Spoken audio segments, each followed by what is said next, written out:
में पड़े अब तक सदमे में पड़े। और मैं आज इस ऐतिहासिक भूमि से कह रहा हूं, ये कांग्रेस का अब झूठ चलने वाला नहीं है।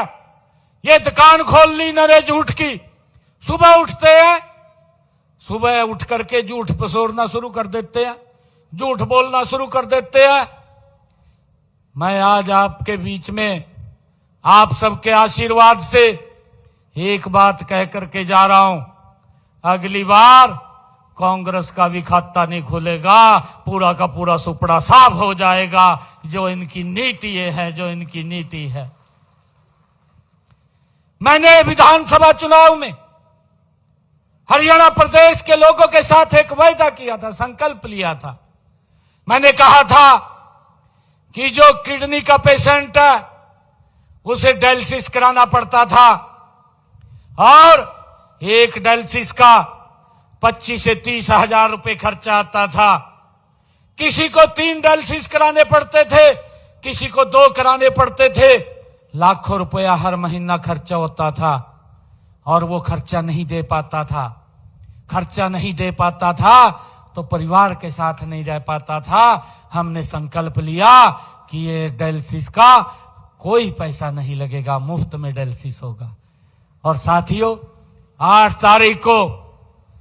तारीख को जब रिजल्ट आया, सबसे पहला जो साइन हुआ, हरियाणा प्रदेश के सरकारी हॉस्पिटल, मेडिकल कॉलेज, आज हरियाणा में डायलिसिस मुफ्त हो रहा है, किसी का कोई 5 पैसा नहीं लग रहा है।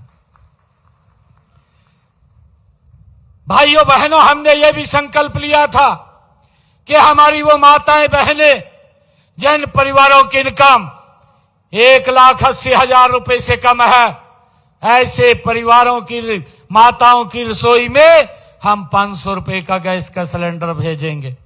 साथियों, हमने पूरा कर दिया।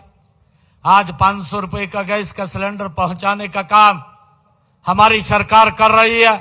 ऊपर का सारा पैसा बहनों के खाते में पहुंचाने का काम किया जा रहा है।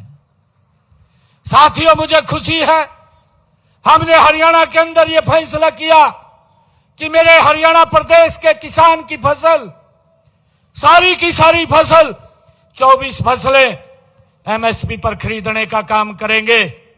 मैं कांग्रेस के नेताओं को भी पूछना चाहता हूं, क्योंकि आपकी सरकार हरियाणा में भी थी, आपकी सरकार केंद्र में भी थी, और स्वामीनाथन ने कहा था कि इसका लाभकारी मूल्य दिया जाए।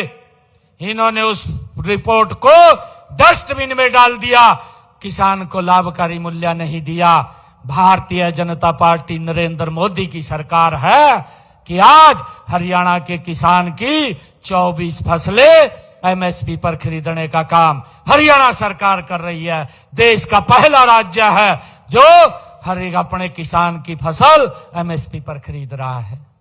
साथियों, हमने इस बात को पूरा किया, इस संकल्प को पूरा किया है।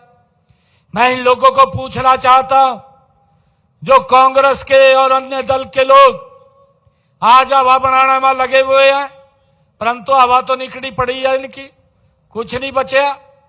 अब नहीं बचा कुछ भी, अब तो हाथ पैर मार रहे हैं, अब तो हाथ पैर मार रहे। मैं देख रहा था बेदी साहब की एक वीडियो, कहा गदी तो घर बीमार पड़ी, पैर मार किराया ले लिया श्यामली का। साथियों, कुछ नहीं बचा कांग्रेस के पास, हाथ पैर मार रहे हैं, कुछ नहीं फंसा। कहा बुजुर्गों की पेंशन काट दी। आज मैं उचाणा की इस ऐतिहासिक भूमि से, अरे बुजुर्ग मेरे पिता समान है, बुजुर्गों का आशीर्वाद हमारे सिर के ऊपर है। अरे बुजुर्गों का सम्मान बढ़ेगा, उनकी पेंशन नहीं कटेगी। और ये सुनिश्चित अगर कोई करता, ये भारतीय जनता पार्टी की सरकार करती है, मोदी जी के नेतृत्व में करती है। मैं इनको पूछ रहा था, आपकी सरकार में बुजुर्गों का कितना पैसा बढ़ा, आप बताने का काम करें।